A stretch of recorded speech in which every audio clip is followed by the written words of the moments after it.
নমস্কার বন্ধুরা। আজ আমি দেখাবো আমার উইকলি মেনু। সারা সপ্তাহে আমি কী কী রান্না করেছি আর খেয়েছি। এটা হলো বাঙালির সব থেকে সিগনেচার আইটেম। কোনো ভালো কিছু হলেই চলো লুচি ঘুগনি করা যাক, লুচি ঘুগনি খাওয়া যাক, তাই না? তারপর আছে আমার সব থেকে প্রিয় খাবার গরম গরম ভাত আর পেঁয়াজ রসুন কালো জিরে কাঁচা লঙ্কা দিয়ে ভর্তা। তারপর আছে আরও একটি সহজ রান্না, যেটা হলো রুটি আর আলুর চচ্চড়ি। ওই নুন হলুদ কালো জিরে কাঁচা লঙ্কা সব কিছু দিয়ে প্রেশারের সিটি আর কি। লাস্টে আমি একটু ম্যাগি মশলাও দিয়েছিলাম আর সাথে একটা পেঁয়াজ। আর এটা হলো শেজওয়ান ফ্রাইড রাইস আর তার সাথে এঁচোড় আর আলু দিয়ে কষা। এইটার রেসিপি কিন্তু আমি বড় ভিডিওতে দিয়েছি, তো যারা যারা দেখেননি প্লিজ একবার দেখে নেবেন। তারপরে আছে দুপুরের লাঞ্চ বক্স, যেটার মধ্যে অনেক কিছু দেখতে লাগলো, সেরকম কিন্তু বিশেষ কিছু নেই।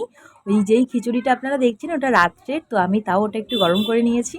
আর আছে রুটি, শসা, আলু দিয়ে পটল দিয়ে একটু মশলা দিয়ে ভাজা, সাথে একটু বেসন বড়া করে নিয়েছিলাম পেঁয়াজ দিয়ে, আর তার সাথে টমেটো রসুন কাঁচা লঙ্কা দিয়ে পেঁয়াজ দিয়ে একটা চাটনি টাইপের ভেজে তারপর মিক্সিতে করে নিয়েছিলাম। যাই হোক, এইটা হচ্ছে সেই দিনের লাঞ্চ। কোন দিন সেটা আমার মনে নেই, তবে একদিন দুপুরের লাঞ্চ বক্স ছিল এটা।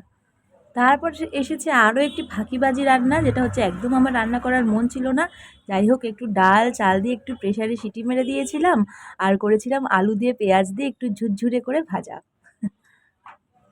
তো এইটা আমি রান্না করিনি, এইটা কী জিনিস আমি সেটাও জানি না, তবে অনেকটা সিঙ্গারার মতো খেতে। আমাদেরকে একজন পাঠিয়েছিল খাওয়ার জন্য, তো আমি তখন ছবিটা তুলে রেখেছিলাম। পরের দিন ছিল আরও একটি থালি, যেটা পরোটা আর পাকা আম, তার সাথে সয়াবিন আলুর কষা আর বিভিন্ন সবজি দিয়ে একটু মশলা দিয়ে ভাজা। তারপরে আছে আমার ছেলের সব থেকে প্রিয় খাবার, সেটা হলো ঝোল ঝোল করে আলু দিয়ে পেঁয়াজ দিয়ে পোস্ত আর তার সাথে ভাত। এটা হলো ভুনা খিচুড়ি। সমস্ত রকমের সবজি দিয়ে ডাল দিয়ে একটু শুকনো শুকনো করে খিচুড়িটা রান্না করে নেওয়া, তার সাথে আছে পাঁপড়, আমের চাটনি, আর এটা হলো দিনেকার যে লুচি ঘুগনি করেছিলাম সেই ঘুগনিটা বেঁচে গেছিলো, সেই ঘুগনিটা একটু নিয়েছি। আর এইটা ছিল একদিনের রাতের ডিনার, সেটা হলো পরোটা আর আলু দিয়ে পটল দিয়ে তরকারি।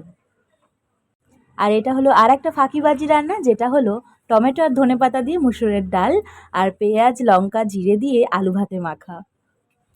আর এখানে আছে রুটি, সয়াবিন আলুর কষা, আম, আর এটি হলো পেঁয়াজ আর লঙ্কা কেটে নিয়ে একটু আমের আচার দিয়ে মাখিয়ে সেটাকে আরেকটু নতুনত্ব করে আর কি খেয়েছিলাম। যাই হোক, ভালোই লেগেছে।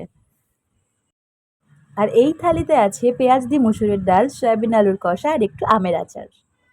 আর এটিও একটি রাতের ডিনার, যেখানে আছে রুটি আর আলু দিয়ে আর সরু সরু শিম দিয়ে একটু মশলা দিয়ে ভাজা। আর এটি হলো বাঙালির অন্যতম আরেকটি থালি, যেটা হলো মুড়ি তরকারি, যেটা সব